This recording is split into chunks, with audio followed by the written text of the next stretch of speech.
The broadcast is now starting. All attendees are in listen-only mode.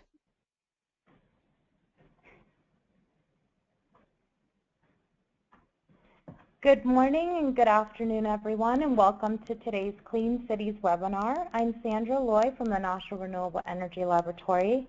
Today's webinar is part of a series of EV or electric vehicle quarterly discussion webinars, and today's focus is on PEVs or plug-in electric vehicles, multi-unit dwellings, and electric vehicle infrastructure.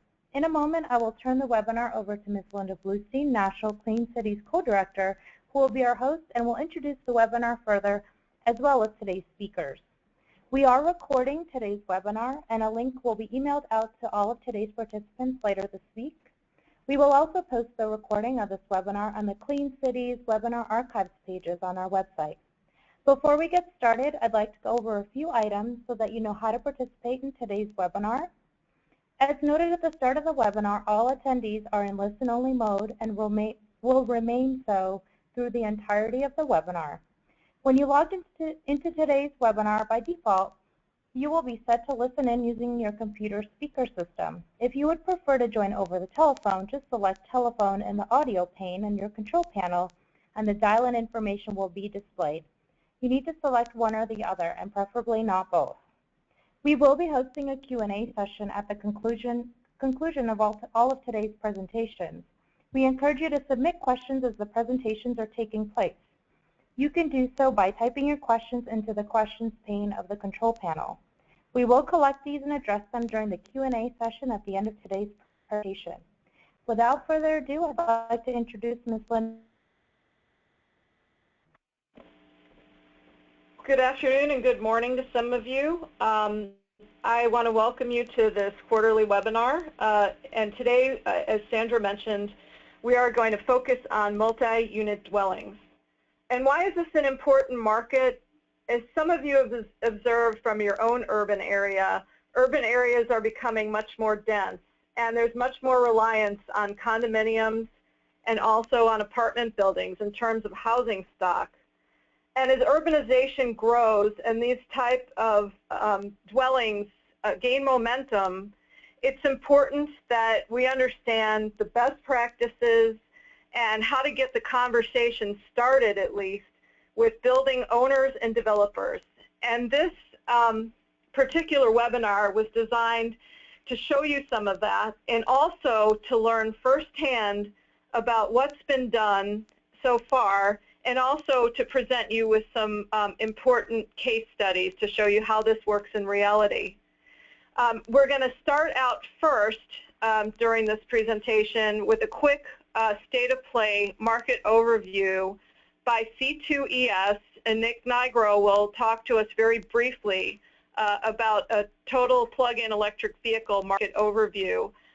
Dan Welch from C2ES will follow up and talk about some of the successes that have been met by some of our Clean Cities community readiness projects that were given grants during 2012.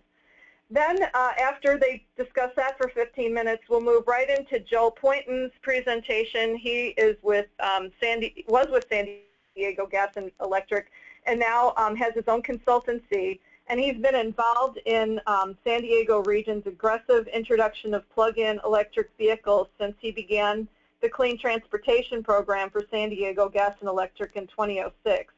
And he's worked directly with automakers, charging vendors, municipal and federal governments, and stakeholders in assisting the development of regulations, standards, and guidelines for PEVs, and has served on a number of boards and advisory groups across the U.S. His particular passion is working and assisting with multi-unit dwelling communities and addressing vehicle charging challenges. He currently co-chairs the California Plug-in Electric Vehicle Collaboratives Working Group for multi-unit and workplace charging, so he truly is one of the leading experts in this area. And recently, after taking retirement from San Diego Gas and Electric, he is now the principal of JRP Charge Consulting, which focuses on multi-unit vehicle charging support, and he's a past board member and chairperson of the San Diego Regional Clean Cities Coalition, and to that we are extremely grateful. The other presenter that will follow Joel Poynton is Yuka Kokkonen. and he is with Plug-in Connect and helps organizations develop new EV market-related programs. And over the past 2 years, he worked extensively in apartment building, condominium, and workplace charging. And he has been honored with a certificate of recognition from Minnesota Governor Mark Dayton's office for this work and for the EV market in Minnesota. And in 2013, he received the Sustainable St. Paul Award. And he actually is calling us today from Finland. So we're very much pleased that he was able to call in and make it. Today's technology makes that possible along with the internet. So without further ado, we will start with C2ES and the market state of play, and Nick Nigro from C2ES. Thanks, Linda. So, as Linda mentioned, you know, Dan and I are going to give you all a quick overview on the state of play. We do this every quarter in collaboration with the Department of Energy's Clean Cities program and Argonne National Lab. So I'm going to talk about the market and technology state of play, specifically what's going on with vehicles, charging stations, the state and local policy front, and also a little bit about multi-unit dwellings, since that's our focus this quarter. Dan will then get into a spotlight on the Community Readiness Grant recipients and how some of them have been able to successfully take action to support multi-unit dwellings and charging. So those of us who follow the EV market closely will notice that sales have been more or less flat for the last year or so. This chart graphs the rolling average, 12-month average of all electric vehicles, or BEVs, and plug-in hybrid electric vehicles, or PHEVs, over since January of 2013. And by doing the rolling average, we kind of smooth out the numbers so that you avoid any of the fluctuations in month-to-month sales variation. What you can see is since sometime last year, the rolling average is pretty flat. But if you dig a little deeper, as we've done in this chart, you can see that the battery electric vehicle sales are actually increasing, and it's the plug-in hybrid sales that have been decreasing slightly. The trend lines here are to give you a perception, an understanding of how you know, we can't just stop and look at the market in a snapshot. The EV market is evolving rapidly. So if you did a forecast of where we'd be today a year ago in May, there'd be a difference of about 1,300 vehicle sales, 1,300 vehicles for sales in the month of May when you look at the trend based on today's available data. There's lots of reasons why this might be happening, beginning with the low gas prices that we've been experiencing in the country since last summer, to the announcement by General Motors of a second-generation Chevy Volt. In addition, other announcements by automakers about more affordable, longer-range all-electric vehicles, including the announcement by General Motors and the announcement by Tesla, may also be affecting these sales. Meanwhile, the charging infrastructure is actually expanding rapidly nationwide. This data that I'm showing you, the chart on the left, is just the change in station location growth in the last quarter, so since March, the last time we presented to you all. This is all based on data from the Department of Energy's Alternative Fuels Data Center. What you can see is level 2 stations have grown by 6% in just a few months. DC fast charging locations have grown by over 10%. So the market is certainly growing in the publicly available charging space. On the right, you can see a chart of what kinds of stations are out there. Many of them, in fact, most of the stations are networked to enable easier access for customers to be able to use a publicly available charging station. And in fact, but only 32% of the stations are not networked.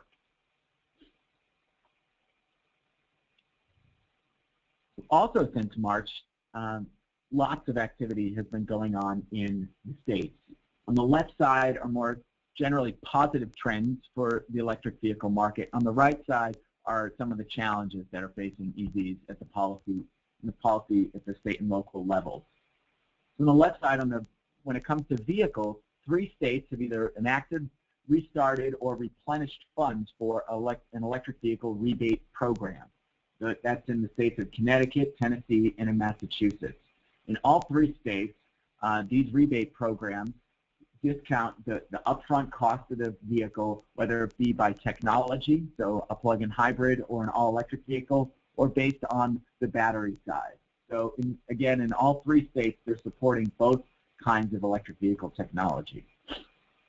In the state of Washington, the state legislature there enacted a law recently to encourage investor-owned utilities to use ratepayer funds for charging infrastructure.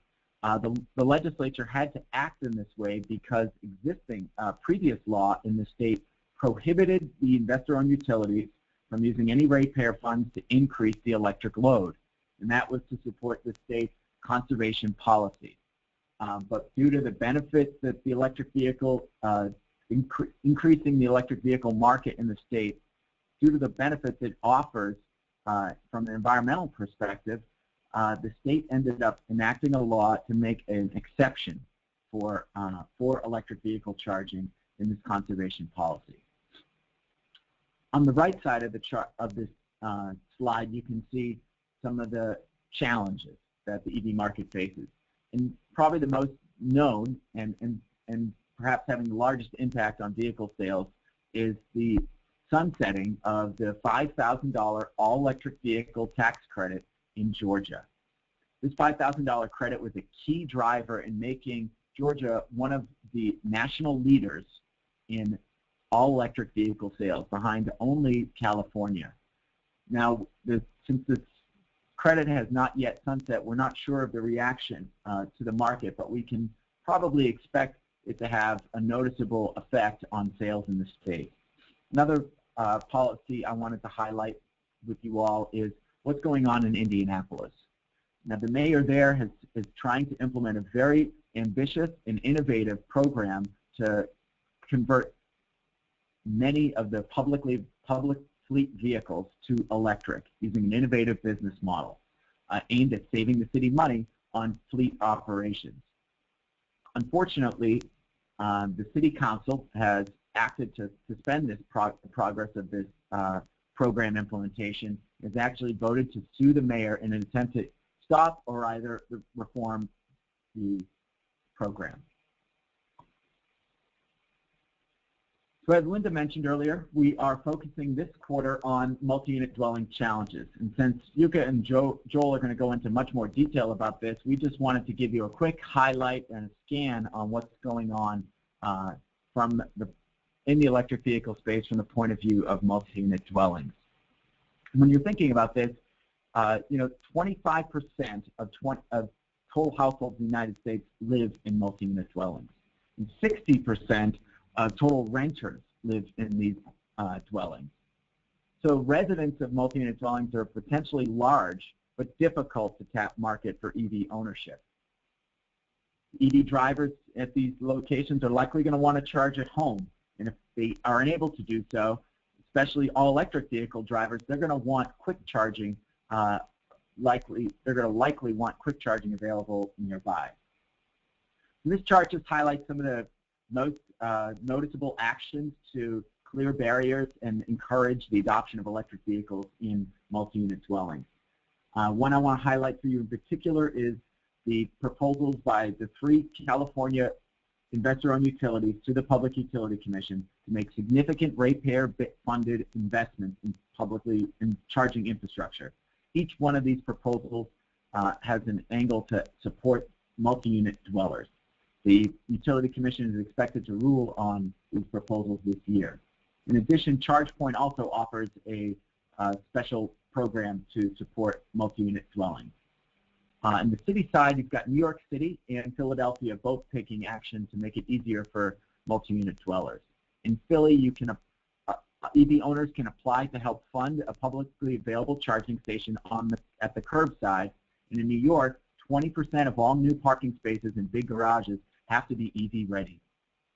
One last thing I want to highlight is in California, the California Renters Law, which establishes a tenant's right to purchase and install EV charging stations at multi-unit dwellings. And now let Dan give you an update on the Community Readiness Grant recipients. Thanks, Nick. So as Linda mentioned earlier, we're going to be talking about a few of the local recipients of 2012 DOE grant. There are 16 recipients total that received funding to investigate and prepare regional electric vehicle readiness proposals. So the three we've highlighted here they've done some significant work in planning for MUD electric vehicle access. So the three that we have highlighted are Empire Clean Cities, and that's in New York City in the lower Hudson Valley, Southeast Florida Clean Cities Coalition, Southeast Florida, and then finally the Delaware Valley Regional Planning Commission. For this project, we're only going to be discussing 5 counties in Southeast Pennsylvania, not the whole region that it sometimes serves. So a few of the highlights that came up between all coalitions are that the first, consumer demand is very important. It's kind of an inverse, if you build it, they will come. That rather, EV owners have to come to building managers with a need for the charging, and the building managers will respond. Also, preparing for future construction is critical. It reduces future costs and avoids the potential of stranded assets, and we'll get to that in a second. And then finally, workplace charging is a very important complementary EV access when there are difficulties with reaching multi-unit dwellings. The workplaces are out there and they're available. Next slide. So first, we have New York City and Empire Clean Cities. So as you can see here, there are nearly 3,000 EVs, but only less than 200 public ports. And that's important. It's a relatively low number of public ports in amount of electric vehicles. And that makes access at garages and private residences more important without all the public charging access. Obviously, in New York, there are a high level of multi-unit dwellings, so this is doubly important. And you can see here that state agencies are currently engaged in EV initiatives such as NYSERDA and NYPA, and those would include the Charge New York plan. That's the governor's plan to deploy chargers throughout the state, as well as electric vehicles will be incorporated into broader plans such as the utility reformation called Reforming the Energy Vision. Mayor Bloomberg, the previous mayor, was very proactive about climate policies. The new mayor, Mayor de Blasio, is currently formulating his plan, but the one New York City plan does incorporate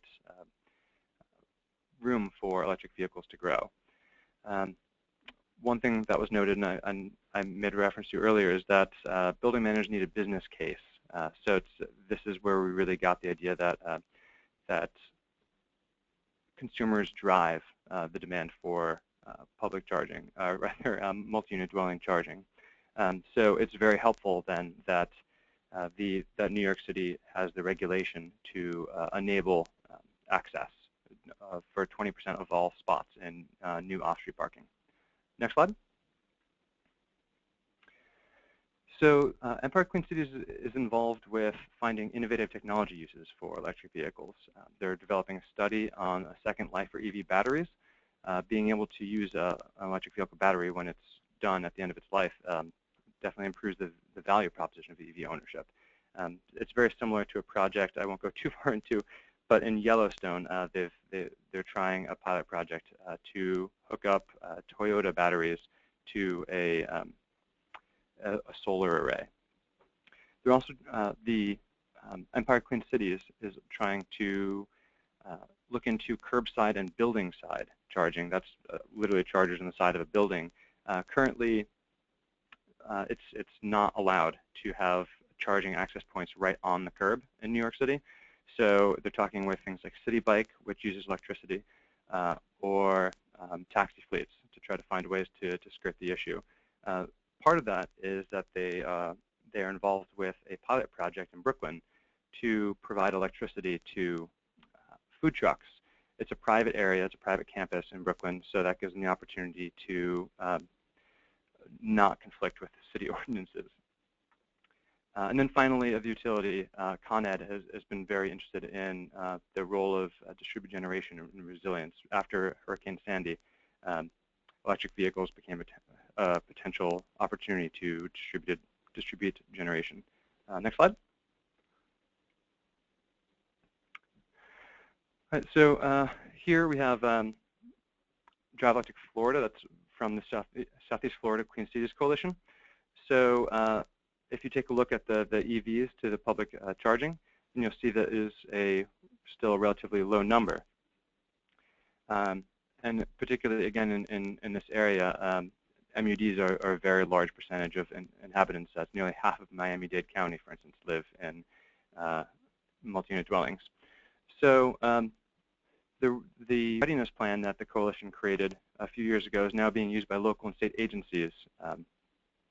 One example is that the coalition, and as well as Florida Power and Light, helped write Broward County's EV regulations. So they're a very valuable resource for policy questions. They're also really involved in complementary charging approaches. So that's partnering with national parks. So that creates electric vehicle charger visibility and encourages in tourism. Also, workplace charging. So Broward County is a great example. It was the first to join the DOE Workplace Charging Challenge, and it provides great opportunities when MUD charging isn't available. Next slide. So there are a few different strategies and techniques to increasing EV access at multi-unit dwellings. One would be valets, providing valets to help manage charging services in garage.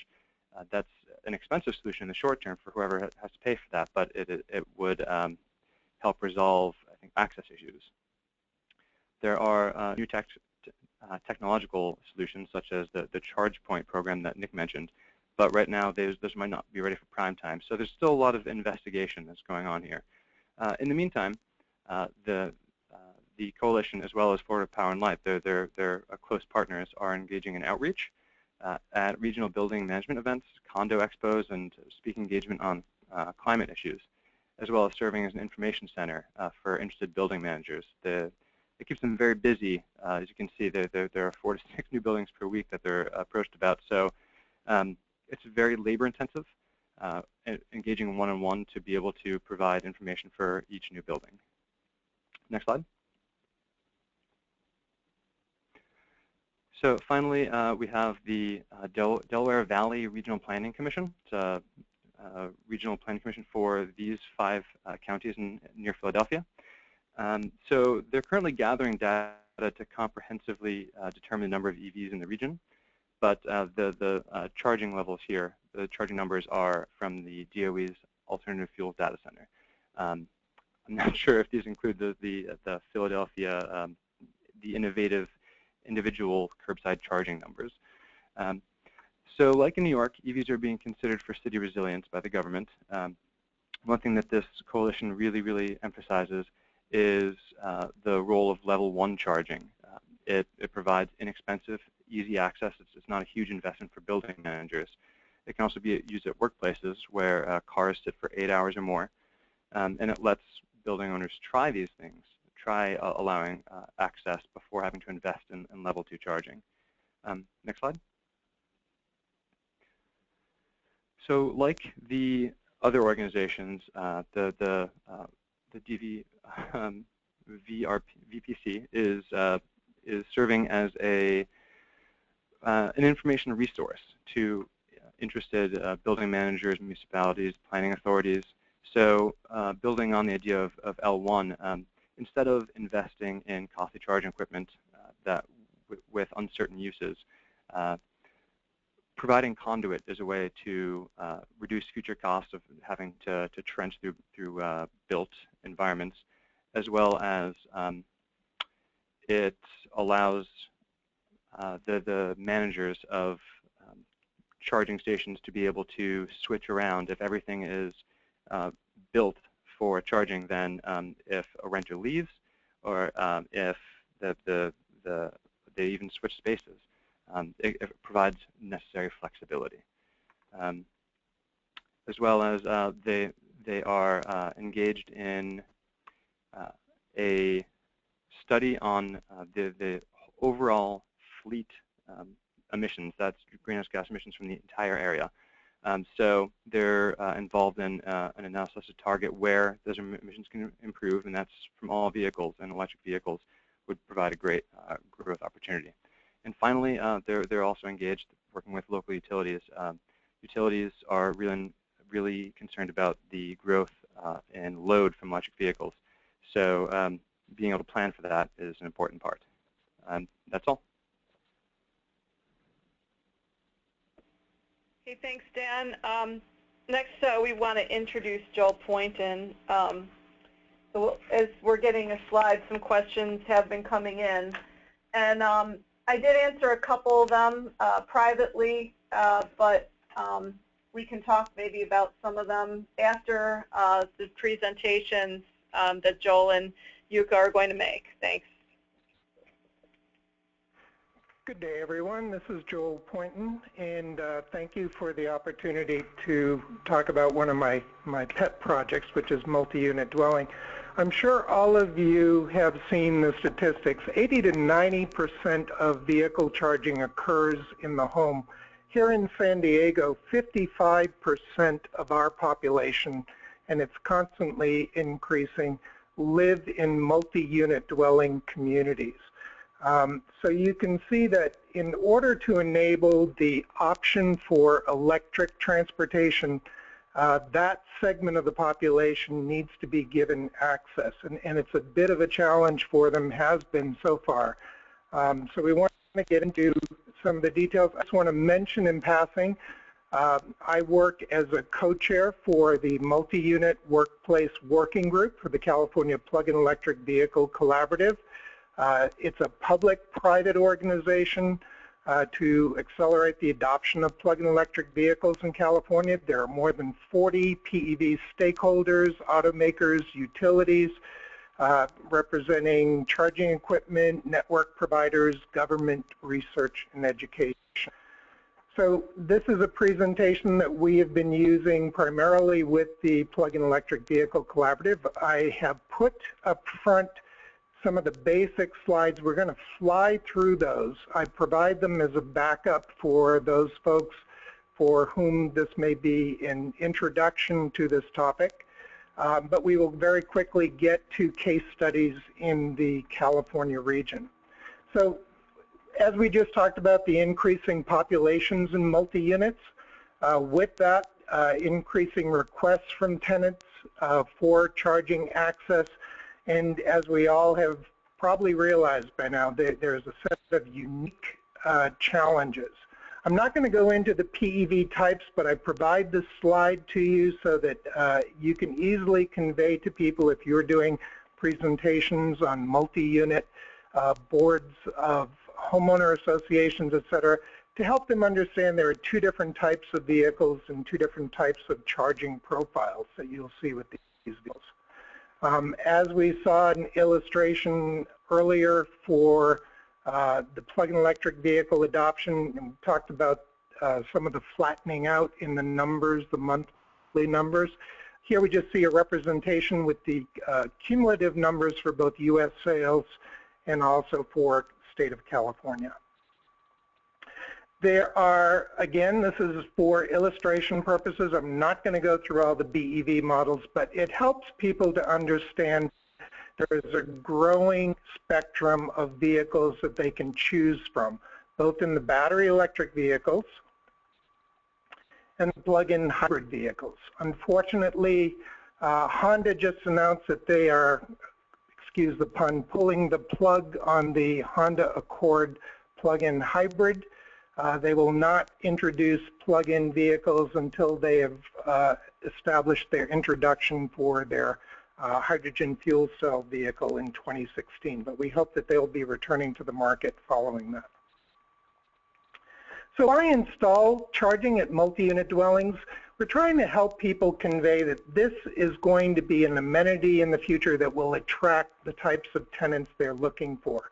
It'll help them with their greener image for marketing purposes, and those that are promoting sustainable practices in particular, the lead points that you can get for providing alternative fuel refueling in your properties those go towards your accumulative points for achieving the various levels of LEED certification. And as we've seen, the PEV sales continue to increase in the sense that we were getting cumulatively more and more vehicles. I think once the Volt has come to market, we'll see the PHEV sales pick up again, but we'll have to wait and see how that pans out. So residential charging equipment, very basic. We keep referring to the AC level 1. You see the cord set there on the left. It goes into a 3-prong outlet on the wall. This is just a visual to help you in your presentations to others to understand. These come with the vehicle, and there's nothing special about that wall outlet except that we always recommend that it be ground fault, a ground fault installation because of wet environments where these could be used. And then we see the wall set type of arrangement with the charging unit using 208 or 240. That's the AC level 2. And we're going to talk a little bit about it doesn't come in just one flavor. You'll see that we see AC level 2 at a variety of flavors these days. Please note there is that 12-inch cord connection requirement for these wall-hung units under the codes. And that's to keep the unit in visual connection with the wall plug. You can put a wall plug on these and plug them in, but you're limited to a very short cord. However, there are now 240 cord sets that people are utilizing, especially in private residences. So we try to provide in the guide that we have for the Plug-in Electric Vehicle Collaborative, we provide this guide so people get a sense of how much range they can get. And again, it varies a little depending on the vehicle you have, but give them a ballpark because you do not charge your entire battery every day. You're charging for the number of miles that you've utilized that day. So it gives them a much better feel.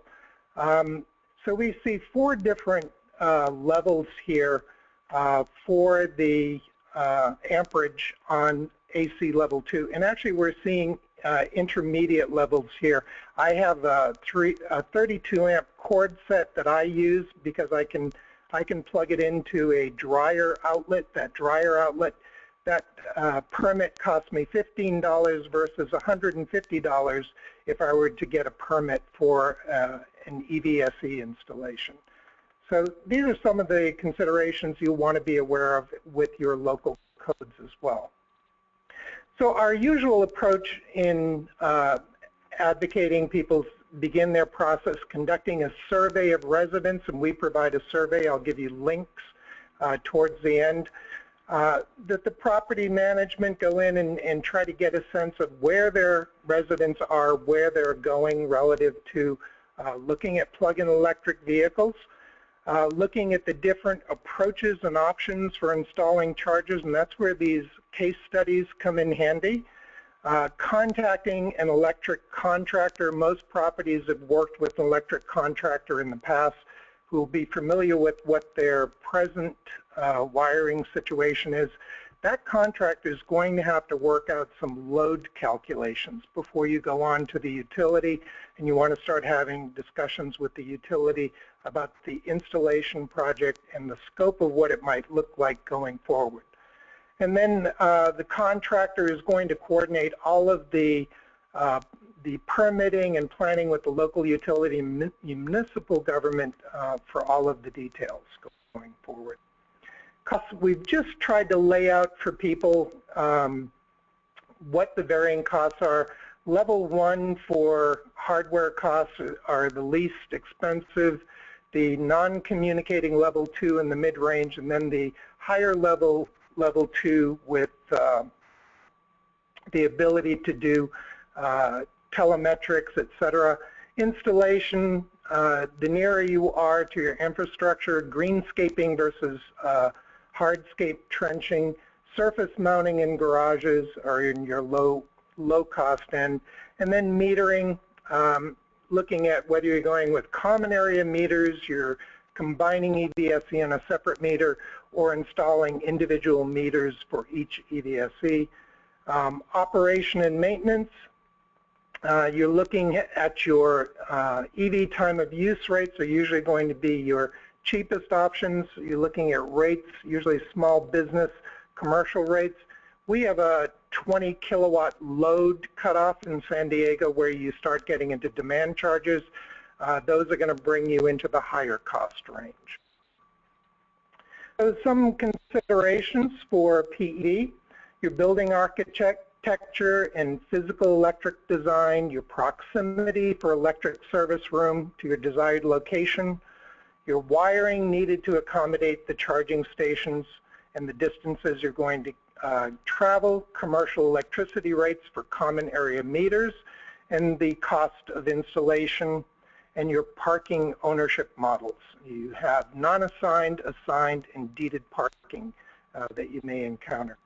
So some of the different approaches we've seen in case studies, hiring a turnkey operator to handle all charging services payments and even communications with any of the residents that have the service. Installing individually assigned charging units. Residents can individually select their own charging unit. The resident pays directly for the energy use. We'll look at one of those case studies.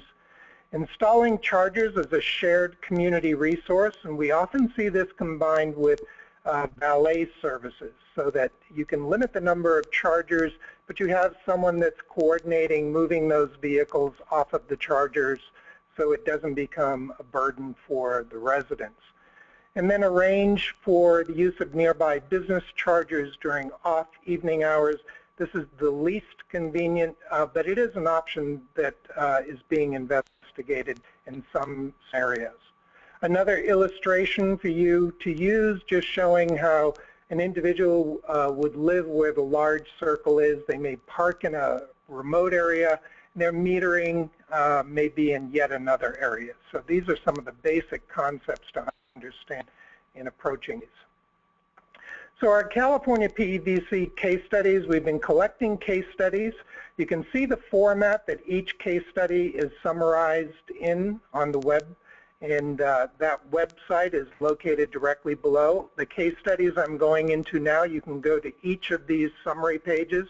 You'll get additional details on that summary page that you can go to. They're definitely more colorful and they have more pictures, so I recommend if you want more detail, please take advantage of that and go to the website and look at them directly. So the first one I want to talk about, this is Cityfront Terrace, located here in San Diego. It's an upscale condominium establishment. They chose to pre-wire or make ready 20 AC level 2 connections. And the way they did that, you can see the pictures there, they installed 20 individual meters, residential meters. What this did was allowed their residents to then take advantage of our EV time of use rate. That's only available to residential customers. They get billed directly, the bill gets sent to them. The wiring infrastructure you can see on the next picture is more intensive. They're wiring directly to each parking space. They have, the last picture you see, this resident chose their own charging unit. They purchased their own charging unit, and then they connect to the disconnect that is located directly in their parking space. This is probably one of the more intensive projects, both from a labor and cost point of view. The way this particular HOA chose to deal with it, the total cost of the project is $80,000. If you wish to have the wiring brought to your parking space, you pay 1/20th of that cost, or $4,000 per space. And again, more details are available on the website. The Millennium Tower in San Francisco, here we have a large high-rise community. They have indicated that they have 3 AC level 1 units and 3 AC level 2 units in this initial charging project that they began. The program is designed to be revenue neutral. In other words, they have established a price that they feel recoups both the installation, the electricity, and the maintenance charges for their subscription for reports and the back office support for the charging units. The members each have a charge point membership, and then they are charged accordingly through that membership at the rates that were determined by the HOA. And you see the rates that they began with there. The drivers share the 3 level 2 charges using a valet to manage their use. And here they were able to take advantage of some of the California Electric Commission's grants that were available at the time for the installation of charging in multi-unit dwellings. Our next case study, these are the towers at Costa Verde, again at San Diego. This is unusual in that they're condominium-style living units, but they are for rent. Here the management's top priority was to get out of the middle. They did not want to become a service for charging services. They signed up with the NRG EV Go program, which is offered through the CPUC settlement. That program, the installation costs approximately $21,000 were provided. That provided 10 level 2 charging units. And when they did the wiring infrastructure, they pre-planned for an additional 10 charging units for that project. That's often something that I will recommend to people when they're looking at it, that they look at phased approaches. If you're going through the cost of installing wiring upgrades, anticipate the demand within the next 10 years, 5 to 10 years, so that you don't have to keep duplicating those costs each time you're going to your next phase of your program. The Elysian, 96 units. This is located in Los Angeles. This company had a great motivation to be sustainable. They installed 10 AC level 2 with dual ports, which gives them 20 connections. They installed 5 within the garage area and 5 in an outside parking lot. They purchased the ChargePoint chargers directly installed by an on-site electrician. Residents are free, and then guests pay by the kilowatt hour based on time of day. They want to have the charging units available for the residents primarily in the evening, so guests pay a higher kilowatt hour fee during the evening hours when they are most needed for the residents of this particular community. So you can see how each community will style their costs and what they're charging their residents based on what fits their particular community. Shelter Creek Condos. This is located in, actually that should not say San Diego. That is not located in San Diego. This one is in the San Francisco region, I believe. It's 1,296 units. They have 4 level 2 dual ports, giving them 8 connections. Again, drivers are paying ChargePoint. They're actually not paying for electricity here. They're paying for the charging service at a price determined by the HOA and property management. So the arrangement, the pricing is determined by the HOA, and ChargePoint just does the billing for the HOA at whatever cost point they have set. Here in particular, it's $1.25 per kilowatt hour. The feeling of the HOA is it needed to be high to cover service fees, installation, et cetera, initially, and they're hoping to reduce those fees once there are more users. This is one of the highest per kilowatt hour charges I've seen for multi-unit dwelling charging project. And their installation costs, about $20,000 were covered mostly by the CEC, California Electric Commission grants. Sophia Lofts, this one is in San Diego, 17 units, 1 level 1, 2 level 2 units. This one's unusual in that they have combined the all-electric car share program, Car2Go in San Diego, with the community. Car2Go worked with AeroVironment chargers, obtained a grant from the California Energy Commission, 2 charging units within a covered garage area. There are 2 Car2Go vehicles that charge on those units.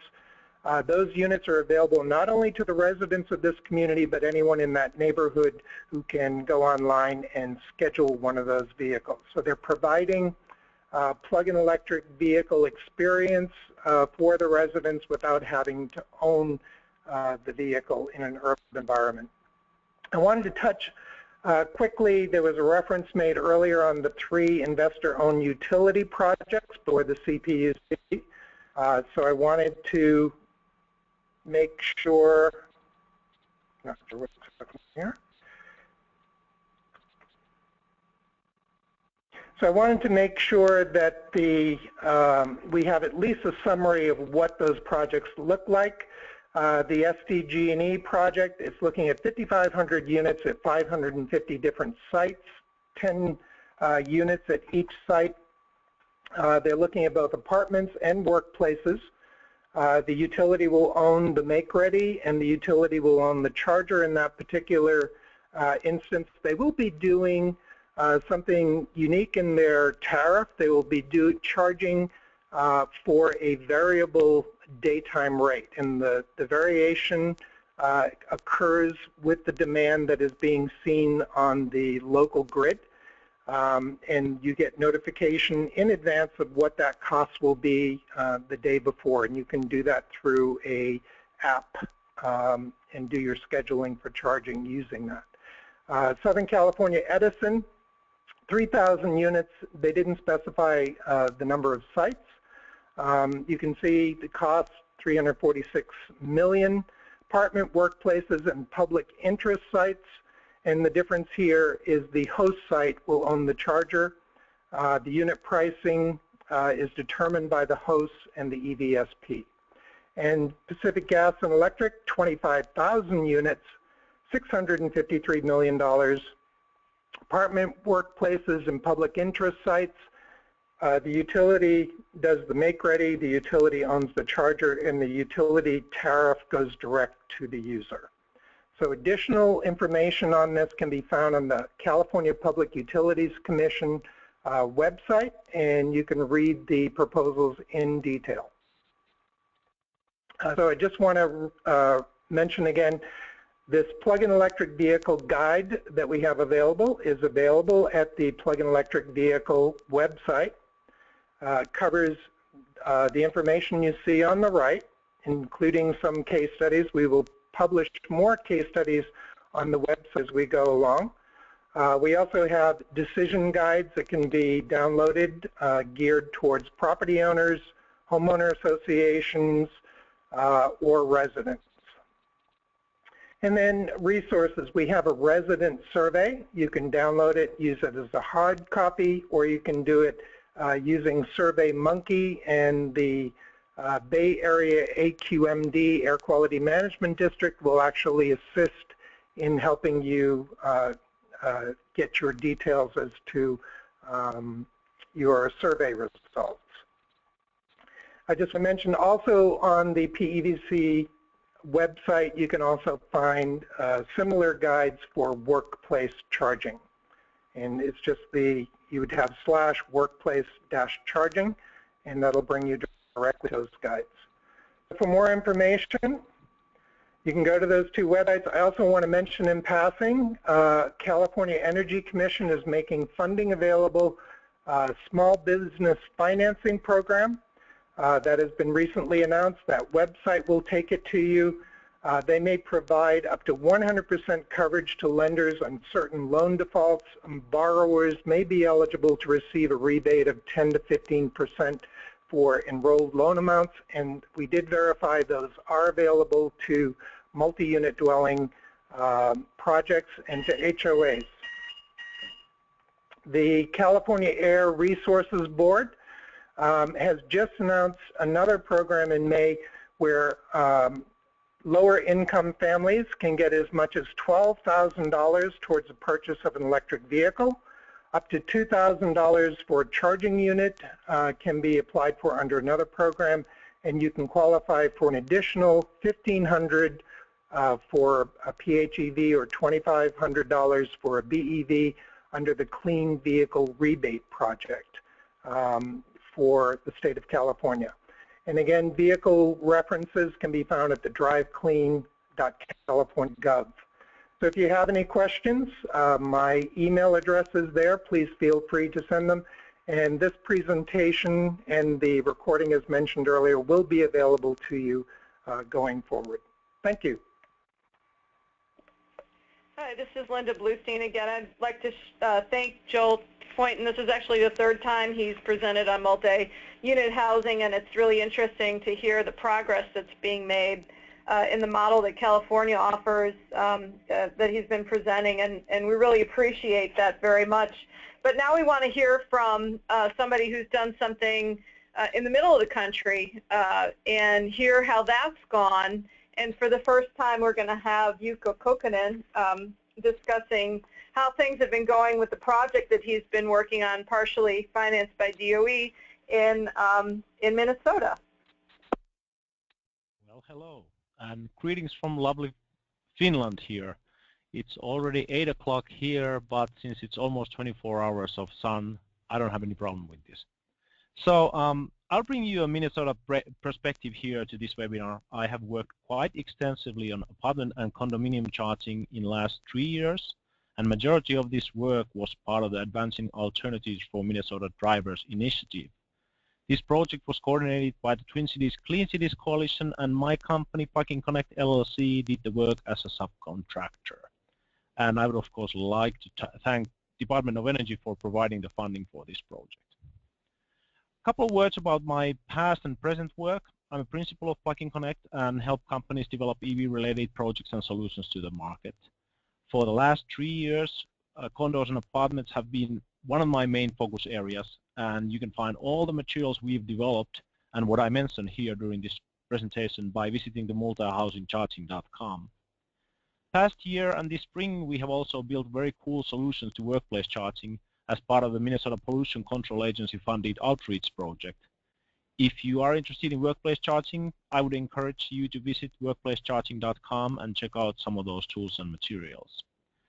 And in 2012, I started the Minnesota Plug-in Vehicle Owners Circle that has grown to become one of the largest and most active regional plug-in vehicle owners groups in the nation. And owners groups like this are extremely valuable resource. And Minnesota plug-in vehicle owners played an important role also in this project. A couple of words about the market situation in Minnesota here. Looking at the plug-in vehicles, multi-housing, and also the charging infrastructure perspectives. We have presently about 3,200 PEVs on our roads, which is not a huge number, but not a science project anymore either. We have about 100 plug-in public level 2 charging station locations and about 20 DC fast charging station locations in Twin Cities. And for car and EVSE manufacturers, we are second or third tier market. This means that we can get some support if we have great ideas, but manufacturers are not very actively working on our market. And this is why I'm saying this is that it's a little different from what's happening, for example, in California. I think most of the people here attending this webinar are outside of California, and the markets are a little different, and that's one thing that we have to always remember. Utility companies also are generally very supportive, but they have not been actively pushing programs, again, not like in California. I have to say that this is rapidly changing. Great River Energy, for example, just announced first in nation a program that provides renewable energy for plug-in vehicle owners for the life of the car with no extra cost. And from multi-housing market perspective, things are rolling well. The occupancy rates are high and new apartment buildings are being built at high rate at the moment. This means of course, good cash flow and willingness to invest into value-added services. And one of the biggest differences between California and Minnesota when we think about the apartment buildings and condominium is that here in Minnesota we have ample parking in most cases, which is not so much the case in California often. And we also have very strong business group, Minnesota Multi-Housing Association, that is one of the biggest and most active such organizations in the US. So what we started to do here is in 2013, we knew that the apartment and condominium charging would potentially become a very challenging area if we wouldn't be proactive with it. So we also had an idea that if we would be successful in this area, it could help the overall PEV adoption rate. So we started by putting together a diverse group of stakeholders. The basic idea was for all of us to learn more and understand the dynamics of the whole concept. We were lucky to have great representation from Minnesota Multi-Housing Association, including their president Mary Rippey and the many present and former board members. Their involvement made our work really concrete and well connected to the multi-housing business community. We also had representatives from utility companies, local government representatives, advocacy organizations, and electricians. All in all, we had enough expertise from all areas. And group members also shared interest, had shared interest there, biggest one being an understanding that there is a clear need to be proactive in this area. We needed to share the information, learn and educate each other, and then reach out and do the same with other key stakeholders. Multi-housing charging is a new concept and has a potential to cause a lot of friction because people don't know enough and there are many stakeholders involved. We really wanted to reduce this friction as much as possible, and education is the best way to do that. Multi-housing charging can also be used as a new amenity to attract residents and great way to future-proof your property when remodeling or building new properties. All of this provides new business opportunities. This kind of work provides Clean Cities Coalitions a great opportunity to reach out to a large group of organizations that you might have not worked with before. Our goal with the multi-housing charging group was to analyze the EV charging infrastructure implementation barriers in multi-housing buildings and work together to reduce or eliminate those barriers. This group met first quarterly and then as needed. We started with basics to get everyone on the same page when it comes to PEVs, charging, and also apartment buildings and condominiums. Based on our discussions, we started to look at what kind of education would be needed and how to best reach the decision makers and key stakeholders. As part of this project, I did some research of what have been done in other parts of the US and started to build tools and educational materials as part of this. We also looked through some legislative work done elsewhere and did the legislation draft document that we could get back to if someone would introduce a bill in Minnesota legislation. We were very clear when drafting this document that our intention was not to introduce it as a bill, but just to have an understanding how we could find common ground if someone outside of our group would do that. I don't really think that there was a need for legislative solutions in our market, and I think the need has even become smaller and smaller, so there's not really a need for that at the moment in Minnesota. So like with any new technology, there is a lot of hesitation because of lack of information. In most cases, property managers and owners don't know enough about multi-housing charging and view electric vehicle charging as complicated and expensive. Once their awareness increases, they tend to be more open to figuring out how their complex can install charging. Another challenging dynamic in this is the difference in importance and urgency. Residents who have a vehicle or are about to get one feel that they would need the charging infrastructure right now, or preferably already yesterday.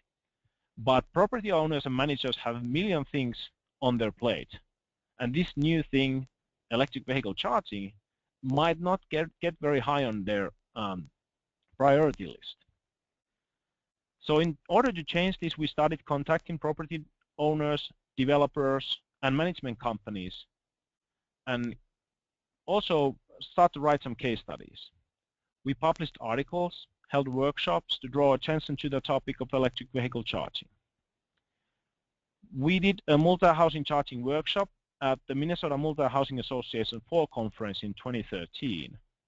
And in 2014, we were at the same conference in Expo area with a Nissan Leaf and Tesla Model S, all the charging infrastructure, a lot of educational materials, talking with these same developers, owners, and management companies. We also featured multi-housing charging at the Twin Cities Auto Show and at Minnesota Plug-in Vehicle Owners Circle meetings. After sharing information about our project with plug-in vehicle owners, we started to get requests from them to help with their situations. We also worked with utility companies to educate their customers. Government representatives, especially people working with code and inspections, are important to reach. And if you get to the headwaters, meaning architects, even better. I, for example, just submitted a proposal to talk at the American Institute of Architects Fall Conference. While doing my research, I learned that even though there is a lot of information about condominium and apartment building charging, there also was a need for concrete tools and real-life examples. So we started to develop such tools. Here are the 3 main tools that we developed and used. The multi-housing charging worksheet provides easy steps for plug-in vehicle owners and property managers to walk through the decision process. Power and energy calculation tool will help people to estimate and calculate the power and energy needs. And using these numbers, they can decide which charging system works for them and get an idea of what the energy costs will be.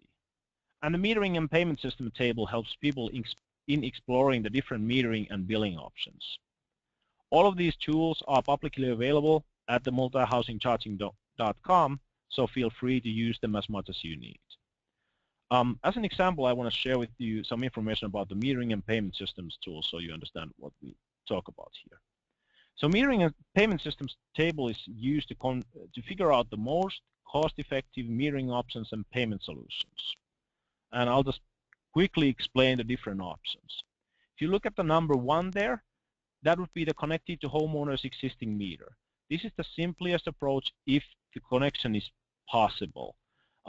If they can do this, then the utility company will do the billing and management company doesn't have to touch it at all after that. I think we have 2 or 3 case studies in Minnesota where this was done. Then you could install new EVSE dedicated utility meter. Joel pointed out a couple of examples from California where they have done this. And then you can have, for example, EV time of use rate structures there from utility company as a separate service. Number 3, you can do sub-metering with so that the management company does the billing. This is a good and accurate option to use, but the problem is, of course, there's a lot of work that needs to happen when it comes to the billing and meter reading. So what I recommend normally people is to look at the numbers 4 and 5 to start with, which is flat billing with annual sub-metering based adjustment or flat billing with estimate. So number 4 still has the sub-metering option there, but you just do a flat billing, let's say $30 a month, and at the end of the year, you just look at, okay, well, you have used $270, so you need to pay a little less for it, or whatever it is. Normally, it's probably like 20 or 30 bucks one way or another. It's not a huge difference there. And number 5 is flat billing with estimate, just calculating the rough number and just using that. In many cases here, the parking itself might cost over $100 in these places. So, and that's artificially established number. So if you put $35 for the charging, it doesn't make a huge difference if it happens to be $32 or $25 or $40. It kind of evens out very easily. And then the number 6 option would be third-party system and billing. Joel pointed out a couple of these. These work really well if you don't have enough parking available. It's hard to do it that way. The other options that I mentioned are better if you have a dedicated parking where you can easily do the installation and so forth, and you have plenty of parking available. But these work well if you have to share the parking spot where you do the charging in that way. They're a little bit more expensive, but they serve the purpose, of course, in that there. One thing that makes the payment solution somewhat easier is that management company already has an ongoing business relation with residents. So adding a new fee for charging is not that big of a deal.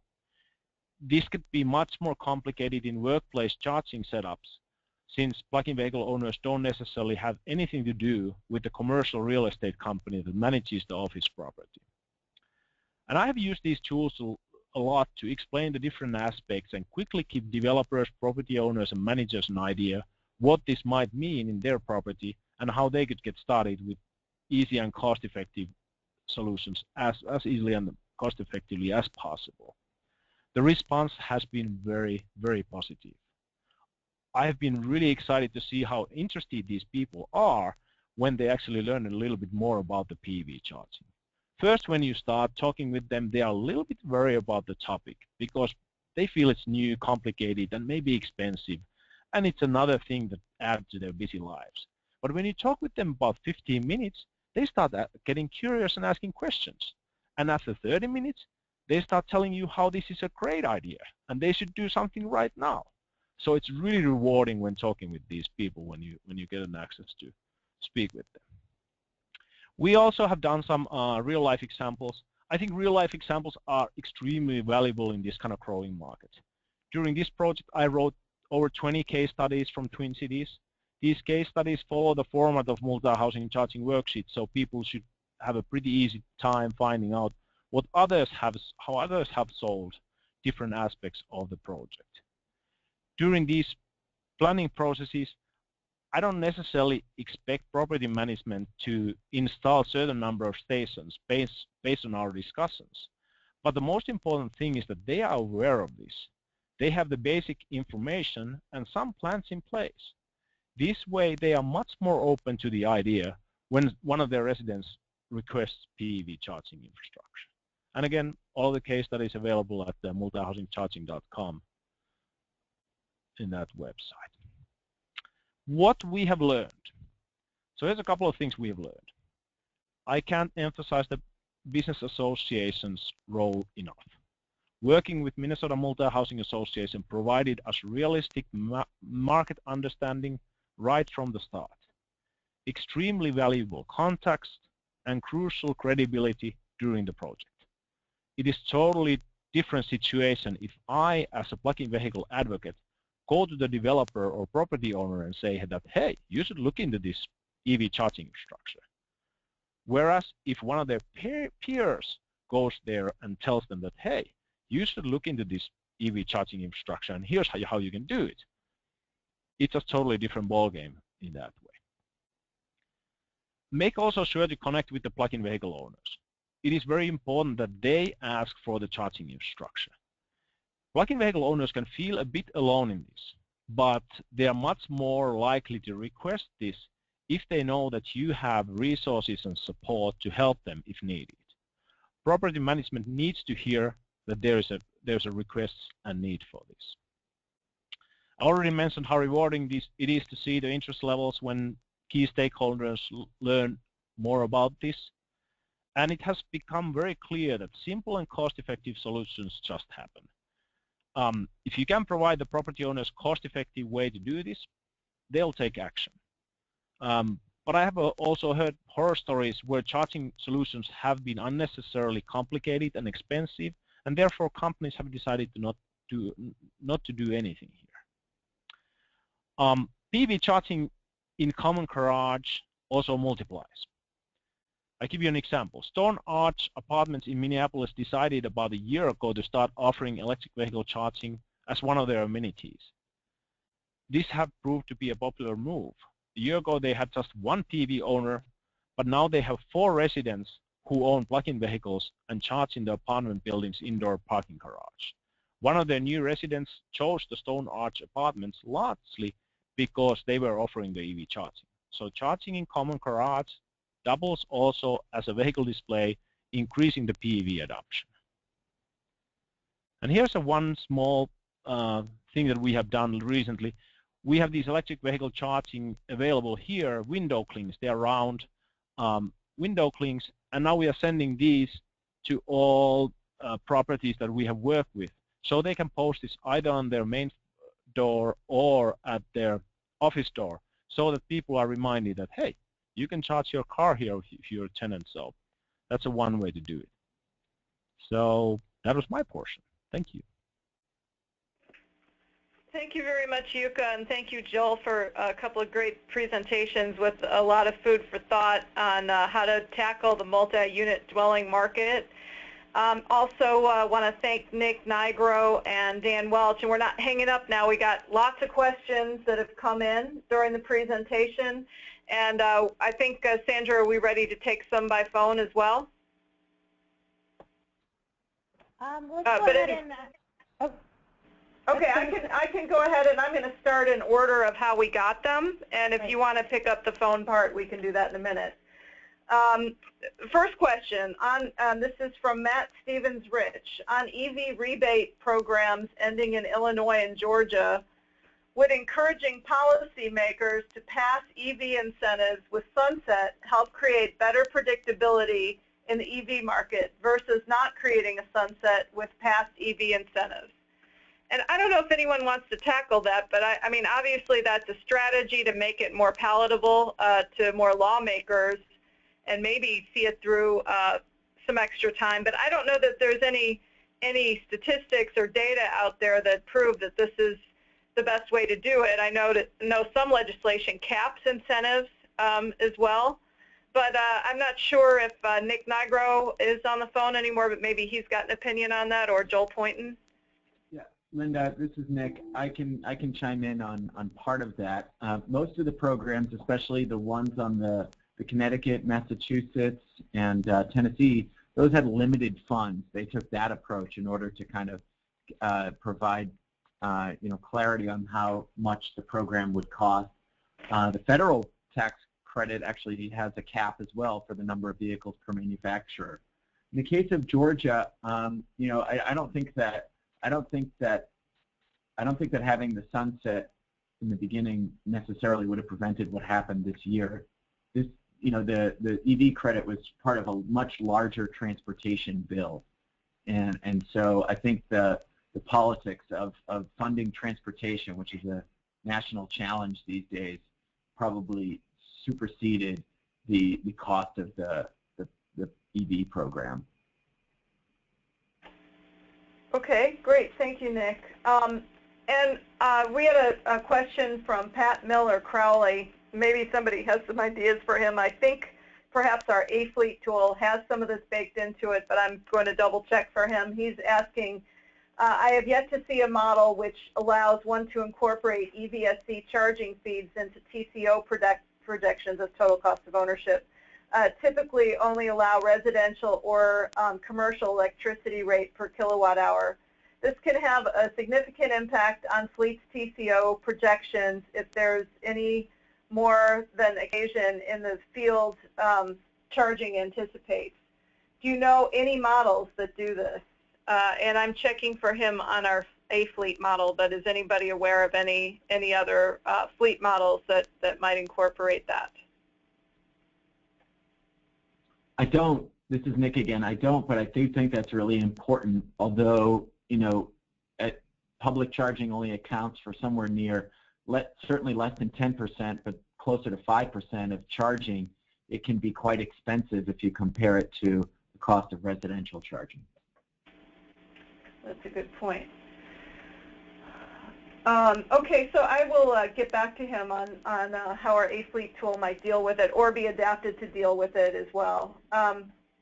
We had some clarifications on some of the statements made about some of the charging.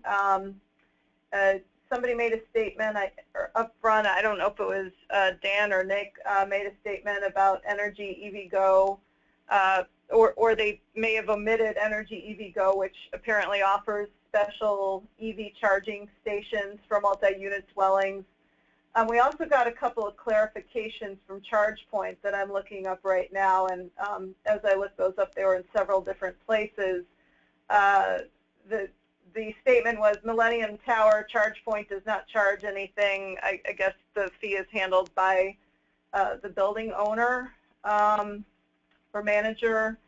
And we made that distinction. It's the HOA that sets the price of what is charged. I think that's the distinction. They've been sending me emails. We've been communicating about this. Oh, okay, great. Well, maybe we'll just skip that and go on to some other stuff here. Let's see. Are there any greater benefits to individually assigned EVSE meters in regards to developing future demand response two-way communication, or are sub-meters sufficient for these types of capabilities?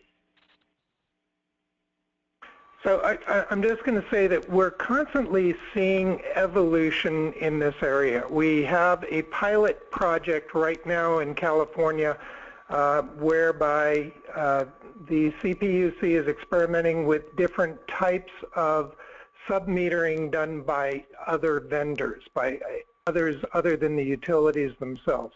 So that we're going to see the results coming back from those types of experiments. You're seeing more and more of the EVSE service providers that are being capable of providing more detailed reports and breakdowns as to individual charging session utilization and being able to track that. We have interesting business models evolving, such as with PowerTree, combining battery storage and solar and charging units and running building energy management systems and doing the tracking and reporting. So I suggest people look at those examples via the internet and become familiar with them, but we're constantly going to be seeing this evolving and more options coming to the marketplace. Okay, thanks. And for the apartment complexes, what pushback barriers were there for creating charging infrastructure and setting up how charging costs are shared between the building and residents?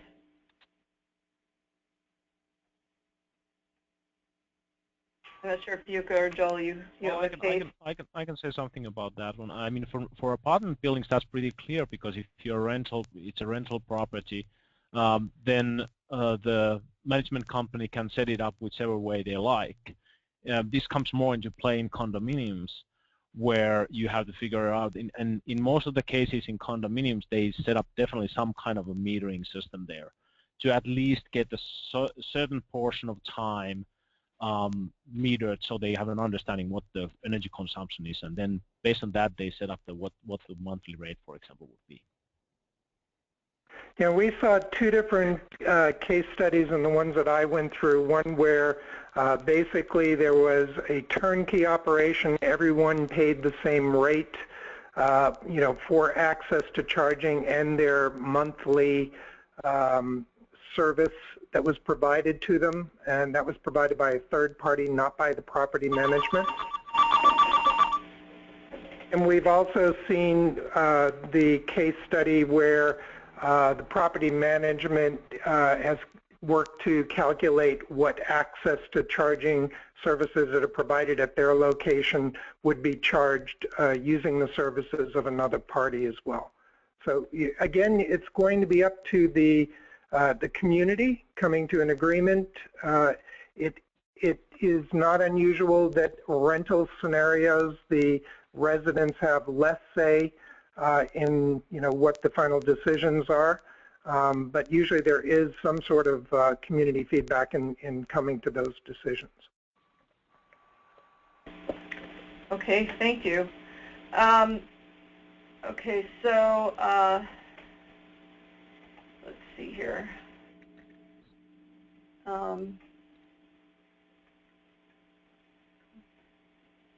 Have you done any case studies on affordable housing complexes? How do you think this would differ from the average MUD? In Minnesota, at least, we have not had any affordable case studies yet on affordable housing. I just got a request from one location where they are building a new affordable housing, and they were looking into EV infrastructure there, but we haven't really done a case study about that yet.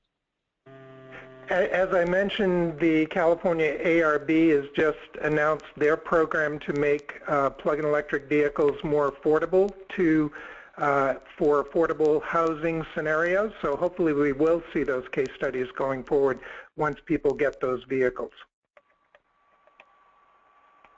Okay.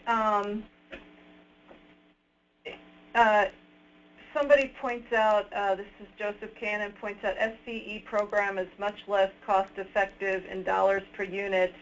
Is there any information available why, especially if they don't own or pay for the station? I would have to refer you to the CPUC website and the filings that were filed by the utility. Okay. Tulsa is rewriting its zoning code for the first time since 1970, and we have asked for parking allowances and reduced minimums if buildings include EV charging stations, ride-sharing parking, building-owned vehicles for use by tenants, bicycle parking, low-income housing, senior housing, and proximity to transit. In what other ways can we incorporate EV charging infrastructure in zoning codes? Joel, do you want to tell something about the California Green Building Code? Yes. So the California Green Building Code, which was originally a voluntary code, had come out with recommendations for make-ready type of installations, not fully wired, but at least getting conduit in place, things of that sort. That has then progressed to required percentages of parking spaces that would be able to provide charging infrastructure within these new communities. And now we're seeing Title 24, which is the building code standard in California. We're looking at work groups that are working on specific recommendations for new construction for California for vehicle charging. Okay, and this is also a little bit of, I guess this is sort of like more the voluntary building code, but they're asking when will LEED and State Energy Commission grants recognize level 1 installations? There are some great 16A commercial level 1 chargers I've seen a lot at airports and workplaces. Any thoughts on that? I think that's an excellent point. Yeah, it's an excellent point, and definitely AC level 1 charging plays a role in solving the spectrum of challenges we have, especially in multi-unit dwelling. The wiring infrastructure in existing buildings may lend itself much better to giving more people access to AC level 1 than can be done using AC level 2 infrastructure. And so I agree with the person posing the question. When that will occur for LEED, I have no clue. I think doesn't LEED redo their specifications every so often, and then I think people have a chance to comment. They have a public comment period on that. I don't know how often that comes up. But we have a Green Building Council here, and that seems to be our best conduit for offering feedback for changes to LEED certification point awards.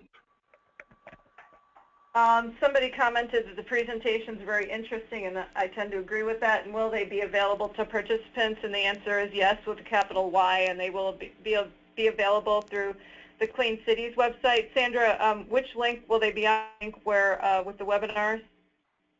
So and then the PowerPoints themselves will be, in addition to the recording, will be posted on the Clean Cities website. If they go to the main Clean Cities website under our toolbox and then under webinars, they can view it there. Okay, just a couple more questions here before we wrap up. Somebody's asking, I just wanted to clarify from the last presentation that CARB's new incentive of up to $12,000 if the meters are not near the parking spot and separate conduits for each charger versus sharing a central conduit. Oh, I'm Again, sorry. Okay, go ahead. I think she's asking about there was a $1,500 fee or rebate that you could apply for relative to that package. And I would have to, again, we have to go with the details at the website and how they're specified. So again, I would refer you to the link that I had in that presentation. That'll give you the background on the $12,000 program, and on that page they have links to the EVSE stipend of $1,500 and the clean vehicle rebate rebate for $1,500 or $2,500 depending on what type of vehicle you have. Okay, and then somebody commented $1.25 per kilowatt hour. I think that was something that you mentioned in one of your slides. Is a fee is way more than gas. Is there a lot of pushback? Even the other unit has higher prices than gas. Again, the issue here is that the HOA or the property management is free to establish whatever rate they wish. So that's an internal conversation, an internal discussion. I agree that that is the highest price I have seen for a residential charging scenario. It's where they felt comfortable starting their charging, and as they had already indicated, their hope was to reduce that charge as they got more information. So again, that's an internal conversation, as is much of what we were discussing. Each community is going to have to negotiate and work through these issues and come to the decision that they feel works for them, and that includes the rate at which they charge, or if they are charging at all. This is one good example why I, for example, have been when I work with these developers, owners, and management companies, I've always kind of started from the very easy, affordable, and simple solutions. And if those don't work for whatever reason, then going into more complicated and more expensive solutions. But if we keep the costs down from the start, then there's no pressure to have a high fee structures in place. And this is kind of along the lines of we were just talking about, or Yuka was just talking about, could the panelists comment on any models for the financing of multi-dwelling charging that they have seen or think may be the most promising? I can start from my perspective here. There's really the setups that I've seen here. As I said, we start from the easy and affordable approach, and in those cases, these companies have plenty of financing. They don't have any problems in putting. Let's say that it costs them $15,000 to put their 10 stations, and that if they look at their budget for $15,000, they can probably pour a couple of new steps somewhere or replace a couple of doors. It just doesn't even show anywhere. So that's what I always try to get these people. It's easy, it's affordable. Just go and do it, and then start learning more about it. And as you'll notice, many of the case studies referenced in California, there were funds provided either through DOE grants or California Energy Commission grants that helped fund some of these early projects. You saw one project that was financed up front to the tune of $80,000 by the HOA. That's a very unusual scenario, but they were comfortable in trying to get their recoup their investment over time. So again, you're going to see a spectrum, but we're hoping that this program, like the one for the financing project financed by the California Energy Commission, and it's managed by another California department. Those types of programs will help, promote vehicle charging in these communities, and we hope that'll only continue. And I think at this point we need to wrap. and I just wanted to thank all the panelists, and thank you very much for a very quick-paced Q&A session, answering a lot of questions that people have. I think we had a few that were left hanging, but I tried to read the ones that would be of most interest to the entire audience. We thank you very much for that. Also for the great presentations that you gave, Yuka and Joel and Dan and Nick from C2ES. Much appreciated. We look forward to setting a new time for the next quarterly webinar, and we'll announce fairly soon what the topic will be. And Sandra, did you have any closing comments or want to say anything? No, that's it. That wraps up today's webinar. Again, thank you all. You will receive a link with a recording of today's webinar, and we will be posting all the PowerPoint slides on our Clean Cities website. So thank you again, and have a great rest of the day. This concludes today's webinar. Thanks, Sandra. Goodbye.